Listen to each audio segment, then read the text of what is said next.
Kemiskinan adalah masalah yang diwariskan dari generasi ke generasi.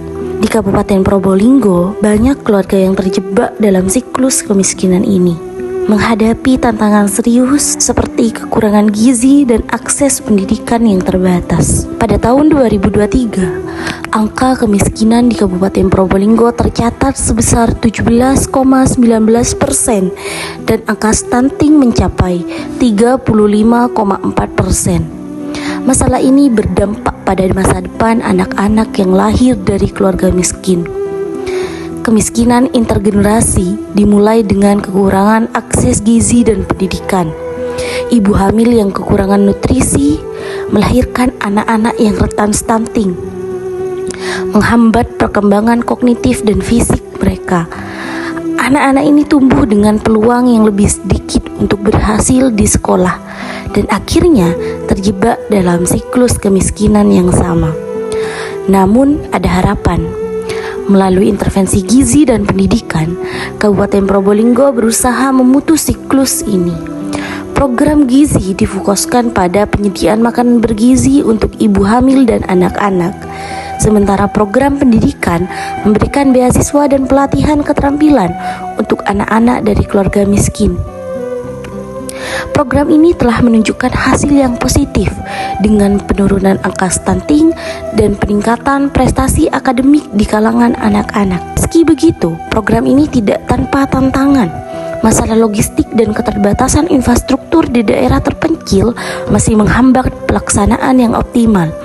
Namun, melalui kerjasama berbagai pihak, mulai dari pemerintah, organisasi swasta, hingga masyarakat setempat, tantangan ini mulai diatasi. Pemberdayaan keluarga miskin melalui kombinasi gizi dan pendidikan telah terbukti sebagai solusi efektif untuk memutus siklus kemiskinan. Dengan program yang berkelanjutan dan kolaborasi semua pihak, kita dapat menciptakan masa depan yang lebih baik bagi generasi mendatang. Mari kita terus berjuang bersama untuk memutus rantai kemiskinan, satu keluarga pada satu waktu. Saya akan membahas artikel mengenai upaya pemberdayaan keluarga miskin melalui intervensi gizi dan pendidikan di Kabupaten Probolinggo. Kemiskinan adalah masalah sosial yang kompleks dan berdampak jangka panjang pada ekonomi dan sosial. Di Kabupaten Probolinggo, angka kemiskinan mencapai 17,9% yang mencerminkan tantangan besar dalam memutus siklus kemiskinan intergenerasi.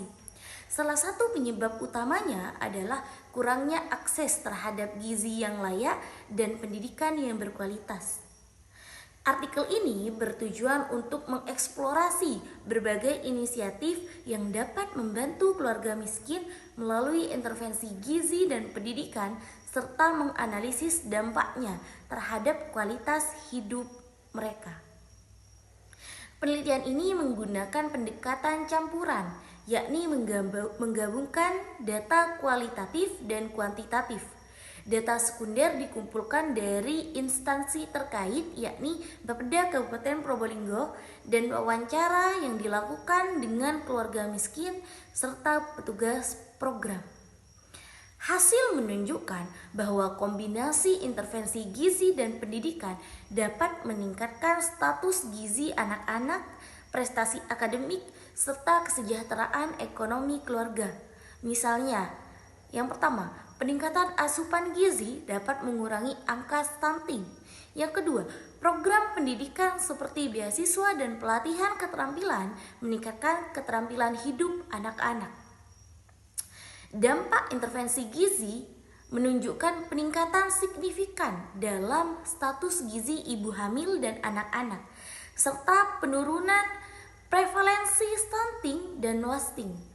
Hal ini sangat penting dalam mendukung perkembangan kognitif anak-anak. Sedangkan dampak program pendidikan terbukti meningkatkan prestasi akademik dan keterampilan kognitif anak-anak. Dengan program beasiswa dan pelatihan keterampilan, anak-anak dari keluarga miskin dapat mengakses pendidikan yang lebih baik. Namun, ada berbagai tantangan, termasuk 1. Keterbatasan anggaran. Yang kedua, hambatan logistik dalam distribusi sumber daya, dan yang ketiga, resistensi dari masyarakat yang tidak memahami manfaat jangka panjang dari gizi dan pendidikan. Kesimpulannya, pemberdayaan keluarga miskin melalui intervensi gizi dan pendidikan terbukti efektif dalam memutus siklus kemiskinan intergenerasi. Penting untuk melakukan investasi berkelanjutan dalam program ini agar dampaknya dapat dirasakan secara luas. Rekomendasi dari kami, yang pertama, meningkatkan alokasi anggaran untuk program gizi dan pendidikan.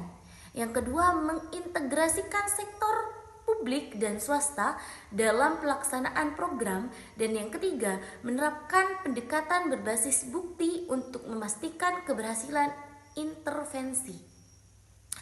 Mungkin itu saja yang dapat kami sampaikan. Kami harap apa yang menjadi penulisan kami atau artikel yang telah kami susun dapat bermanfaat nantinya. Terima kasih atas perhatian Anda. Kurang lebihnya mohon maaf. Wassalamualaikum warahmatullahi wabarakatuh.